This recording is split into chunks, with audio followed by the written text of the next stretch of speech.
Don't beg her, do this instead. A Stoic guide for men on attraction, strength, and self-respect, the last point holds more depth. So stay till the end. Let me paint you a scene. A man is standing outside in the rain. He's holding a bouquet of flowers, his shoes soaked through, his heart racing. He's been calling her all day, but she hasn't picked up. He tells himself, if I just show her how much I care, she'll change her mind. If I just prove I'll never leave her, she won't walk away. But what she sees, if she opens the door, isn't love. It isn't devotion. It's desperation. And here's the truth no one wants to admit, begging never wins love. It might win pity. It might win a temporary stay of rejection. But it never wins respect, and without respect, love cannot survive. The Stoics, those ancient philosophers of strength and calm, understood this long before us. They taught that the moment you cling to what you cannot control, you suffer. And what is more uncontrollable than another person's heart? Epictetus put it clearly, when you kiss your child, say to yourself, tomorrow it may die. In this way you will not be upset if it dies. The point wasn't to be cold, but to remind us, people are not possessions. Even the ones you love most are not truly yours. So when it comes to women, to relationships, to love, the lesson is the same, you cannot force, you cannot beg, you cannot cling. You can only live with strength, dignity, and self-respect. And in doing so, you become the kind of man who doesn't need to beg, because a woman freely chooses to be with him. So let's explore together, 10 things men must never do to win a woman, and what to do instead. Each of these lessons comes not from tricks or modern pickup advice, but from timeless Stoic wisdom and the reality of life itself.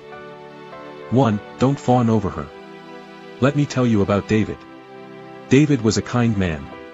He met Sarah at a cafe, and from the first moment, he was taken by her smile. On their first date, Sarah said, I really love Italian food. David smiled and replied, oh, me too, even though his favorite was Chinese. Later, she said, I can't stand action movies. David nodded quickly, yeah, me neither, even though he had watched every superhero film ever made. When she said, I'm not into sports, he jumped in, yeah, sports are overrated. Even though he had spent years playing football. Do you see what's happening? David thinks he's bonding with Sarah by agreeing with everything. He thinks he's building connection. But in reality, he's erasing himself.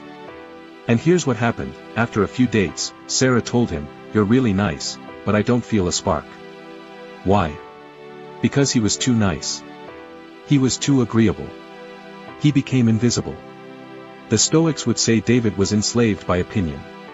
He valued Sarah's approval more than his own truth. Marcus Aurelius warned against this when he wrote, it is possible to be happy if one lives with nature, in the right way, and does not busy himself with what others say. Sarah didn't want another version of herself. She wanted a man with his own voice. Now imagine if David had answered differently. Sarah says, I love Italian food.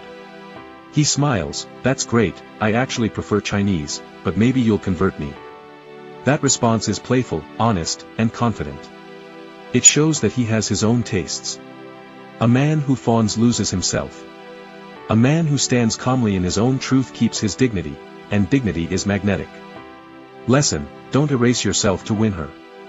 A woman may enjoy flattery, but she respects honesty. Stand in your truth, even if it means standing apart. 2. Don't try to fix her. Let's move to Michael's story. Michael met Anna at work. She was beautiful, but she carried heaviness in her heart. She often spoke about family troubles, old heartbreaks, her struggles with anxiety. Michael cared for her, but instead of listening, he made it his mission to fix her. Every night, he sent motivational messages, you're strong, you'll get through this, just think positive. He bought her gifts to cheer her up. He gave endless advice, you should try meditation. You should stop talking to your family so much. You should do this. You should do that.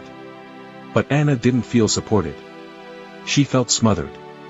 She felt like Michael wasn't truly seeing her, he was just trying to repair her. Eventually, she pulled away. Why? Because no one wants to be a project. Love is not about fixing. Love is about accepting. The Stoics understood this deeply. Epictetus taught, it is not things themselves that disturb us, but our judgments about them. Michael judged Anna as broken and himself as the healer. But she wasn't asking to be fixed. She was asking to be heard. Now imagine a different response. Anna says, I feel anxious. Michael looks at her and says gently, I hear you. That must be hard. I'm here if you want to talk. He doesn't offer a solution. He doesn't flood her with advice. He simply offers presence. That presence is what heals, not the fixing. Lesson, don't try to fix her. She is not a puzzle for you to solve. Support her, yes. But accept her as she is.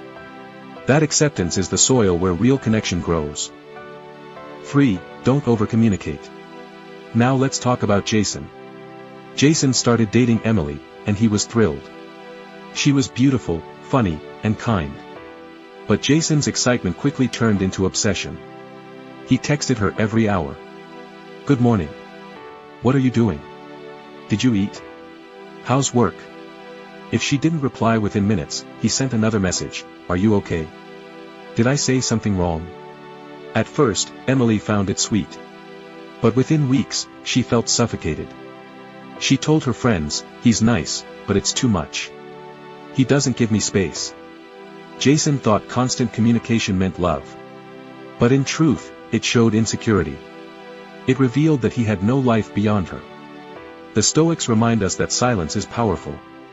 Seneca wrote, it is not that we have a short time to live, but that we waste much of it. Jason wasted his time and hers by filling every silence with chatter. Imagine if Jason had acted differently. Instead of flooding her with texts, he gave her space. He sent fewer messages, but with meaning.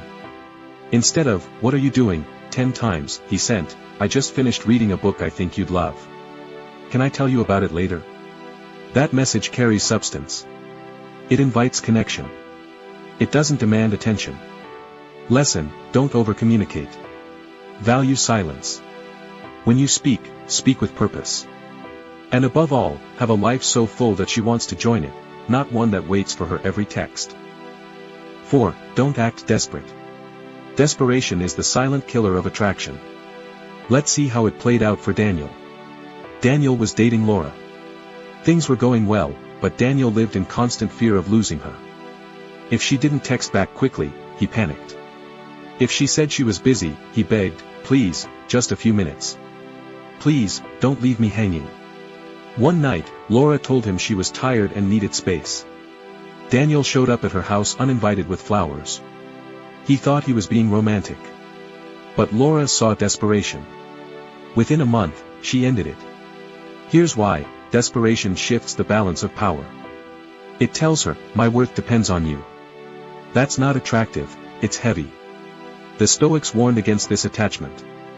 They taught, never tie your happiness to things outside your control. And what is more outside your control than another person's affection? Imagine if Daniel had practiced Stoic calm. Laura says, I need space tonight. Daniel smiles gently, of course. Rest well. He uses the evening to focus on his own life, reading, exercising, reflecting. The next day, Laura sees a man who respects her needs and still stands tall. That man is attractive. Lesson, don't act desperate. Want her, but don't need her. If she leaves, grieve, but don't collapse. A man who can stand alone is the man most women want to stand beside. 5. Don't lie or mislead. Now, let's meet Chris. Chris was insecure about his job. He worked hard, but he wasn't wealthy. When he met Megan, he exaggerated. He told her he was a consultant, when in truth he was a junior employee. He hinted he made far more money than he did. He lied about past relationships to make himself seem more experienced. For a while, Megan believed him. But lies have short legs. She soon discovered the truth, and her trust shattered. Chris thought he was impressing her. But what he really did was prove he couldn't trust himself. And if he couldn't trust himself, how could she trust him? The Stoics would call this a failure of integrity. Epictetus said, first say to yourself what you would be, and then do what you have to do. Chris wanted to be seen as successful, but he didn't live as such. He lived as an actor. Imagine if Chris had been honest. He tells Megan, I'm still building my career. It's not glamorous, but I'm proud of the progress I'm making. That truth may not dazzle, but it builds trust. And trust is more attractive than any illusion. Lesson: don't lie. Don't mislead. Be authentic, even about your flaws. A man with honesty is worth far more than a man with empty shine. 6. Don't show jealousy and insecurity. Let's look at Alex. Alex was dating Julia. Julia was outgoing and had many male friends. Alex couldn't stand it. He checked her phone when she wasn't looking. He accused her of flirting if she laughed too much at another man's jokes. He constantly asked, "Do you still like me? Are you sure?" Julia grew tired. She told her friends, "I feel like I'm always on trial with him." Eventually, she left. Why? Because jealousy is fear disguised as love. It says, "I don't believe I'm enough, so I must control you." But control kills love. The Stoics remind us, control what you can, accept what you cannot. You cannot control another's loyalty. You can only control your own actions. Imagine if Alex had acted differently. Julia laughs with a friend, and instead of insecurity, Alex smiles and trusts her. If trust is broken, he knows he will handle it with dignity. But until then, he chooses peace over paranoia. Lesson: don't be jealous. Build your self-esteem so you don't need constant reassurance. Trust until you have reason not to. And if trust is broken, walk away with dignity, not rage. 7. Don't depend on her for happiness. Now, consider Ben. Ben was deeply in love with Lisa. But he made a mistake: he built his entire happiness around her. If she was cheerful, his day was bright.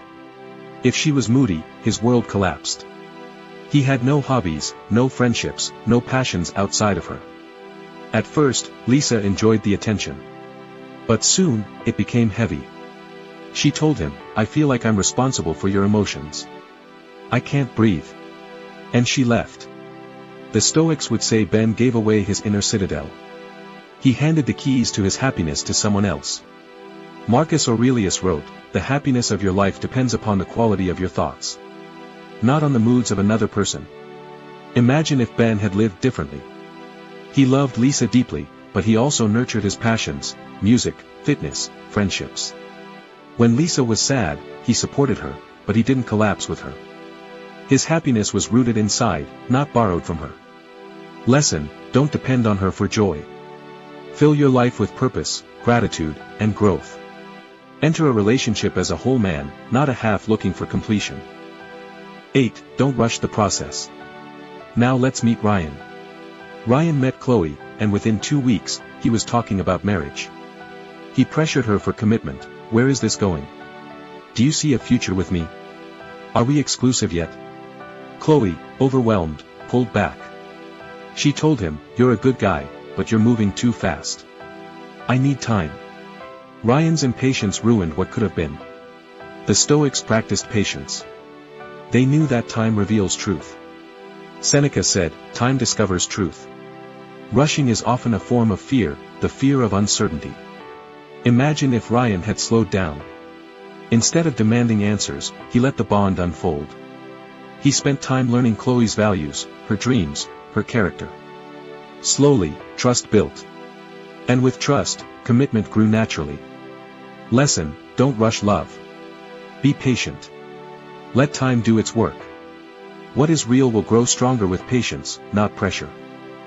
9. Don't compete or seek validation. Next, let's talk about Mark.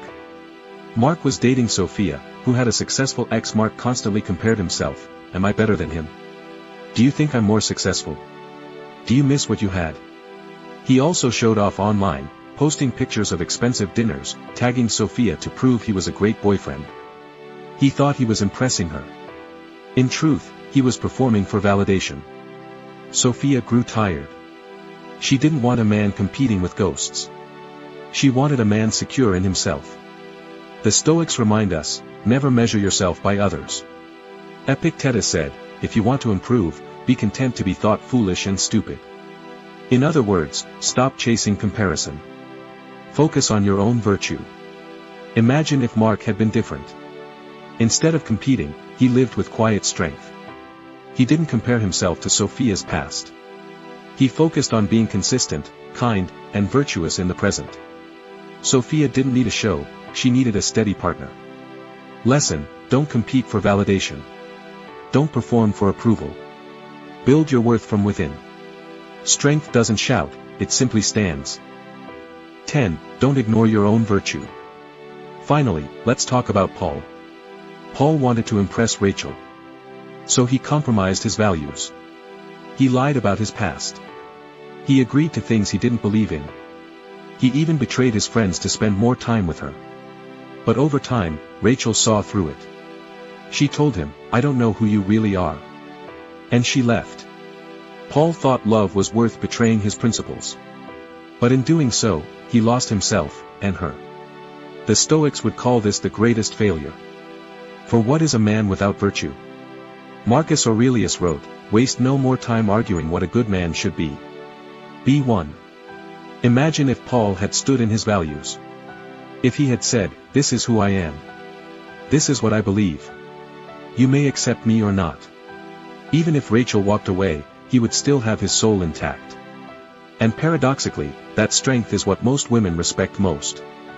Lesson: don't abandon your virtue. Integrity is your anchor. Without it, you are lost. With it, you stand unshaken, attractive not just to her, but to yourself. Conclusion: the Stoic man's way. So let's put it all together. Don't beg her. Don't plead. Don't lose yourself in the desperate chase for love. Instead, don't fawn, stand in your truth. Don't fix, listen and accept. Don't over-communicate, let space breathe. Don't act desperate, be calm and steady. Don't lie, be authentic. Don't be jealous, trust with dignity. Don't depend on her for happiness, build it within. Don't rush, be patient. Don't compete, stand quietly strong. Don't abandon virtue, anchor yourself in it. The Stoics remind us that love, like all things, is not in your control. But your character is. And when you live as a man of strength, calm, and virtue, you don't need to beg. Because then, love comes freely. She chooses you not because you pleaded, but because you became a man worth choosing.